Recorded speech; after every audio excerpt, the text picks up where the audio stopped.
Money. Sir, now what's the next step of your Live service. Crashing this industry,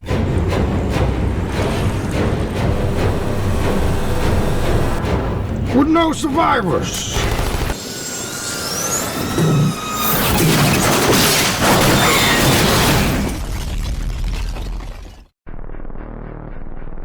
Games as a service. I'm sure you guys are familiar with that term. So, 2 weeks ago I heard about the quote-unquote Stop Killing Games petition. Initially, when hearing about it, I wanted to sign it. Basically, it's about stopping the anti-consumer business practice of pulling the plug of an online exclusive live service game. The petition was likely started as a result of the Ubisoft game called Crew, which either the devs or publishers dropped the online support of. The reason it is anti-consumer is because there's no single player, just online, so the game becomes unplayable once they drop support.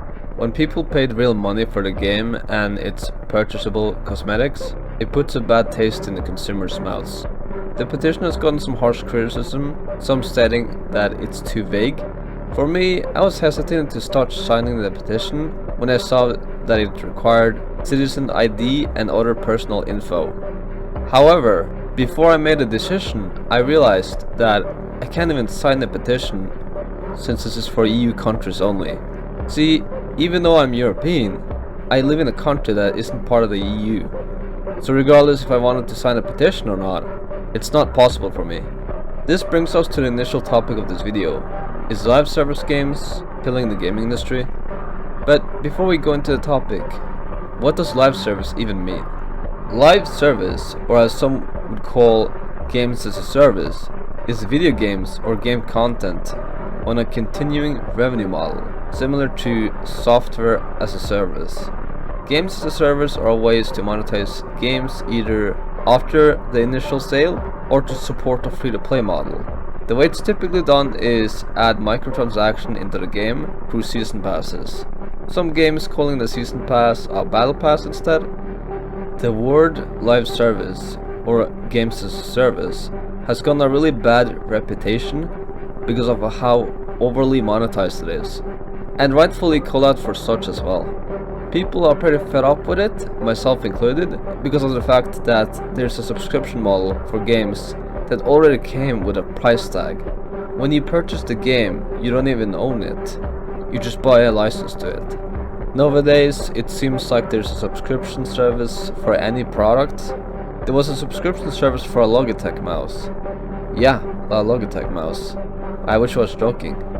It doesn't stop there, however, as there was a subscription service for a car. Yes, you heard that correctly. A fucking subscription service for a fucking car. Here's my stance on the subscription model thing. There's certain things that should never be a subscription in my opinion. And not only that, but if I paid for a product to something, I want to feel like I have ownership over it. Not to pay some extra money monthly after I paid for a product. I prefer to have a single price tag for a product rather than multiple over time. Just a preference of mine. I don't really have a strong stance against subscriptions, usually as much as I do against pay to win and microtransactions. When it comes to online subscriptions though, like we've seen on the consoles, that's a different story. I have a strong stance against that. It's bullshit for consoles to have an online subscription that requires you to pay monthly in order to connect to players. Considering how it used to be free in the past with Sony and Nintendo products, yeah, you can see why I'm frustrated with that. It's why I stopped buying consoles from Sony and Nintendo. I think Microsoft had a subscription model for their network the moment they introduced online play to their console for the first time. Sony copied Microsoft's move on the PS4 and forward. Then a console generation later, Nintendo copied that move as well for their Nintendo Switch. I'm fine with the cloud gaming software like GeForce Now to have a subscription service, since the service is already free before you get the option to pay monthly, and the experience you get for free is already really good. Waiting in queues can take a while though, but I rarely experience that. Alright, this video is very negative. Let's mention some of the benefits of live service. The benefits are that the game updates more frequently and over a long period of time that helps fixing things like game-breaking bugs and RCE exploits. RCE, for those unaware, is the biggest vulnerability exploit a game can have, as it can give hackers complete control of your computers, and this is taken advantage of in an online game.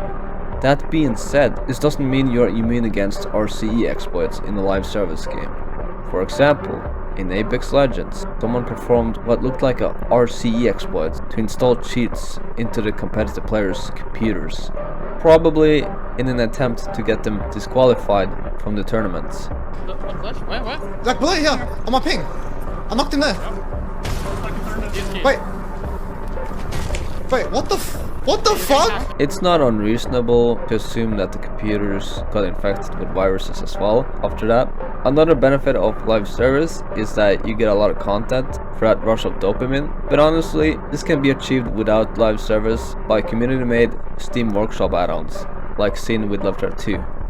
So, in conclusion guys, the obvious downside of live service in games is that it can, and usually gets, aggressively overly monetized to the point that it becomes anti-consumer. The game evolving isn't just a good thing, as it can be a bad thing if they screw up the game to the point it becomes more unoptimized, which is easy to do with microtransactions. The changes to the game can be so drastic that the balance is much worse and turns the game that you bought years ago to a completely different game, which rubs people the wrong way. I say this because not only have other people experienced this, but so have I. I have experienced this with the Killing Floor franchise, with how Tripwire Interactive ruined the prequel and sequel, which is why I will never buy their upcoming Killing Floor 3. Fuck that. Not to mention, Tripwire has some connections with Sweet Baby Inc., so that game will most likely get fucked. But that's for a different topic some other day guys. Thanks for watching and see you.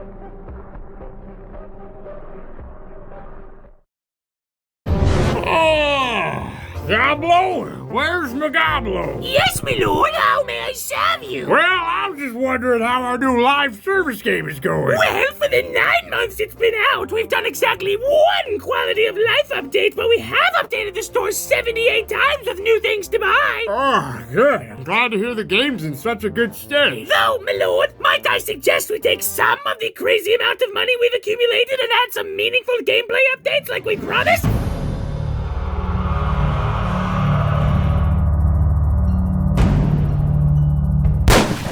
No pagaron su deuda, perros estúpidos.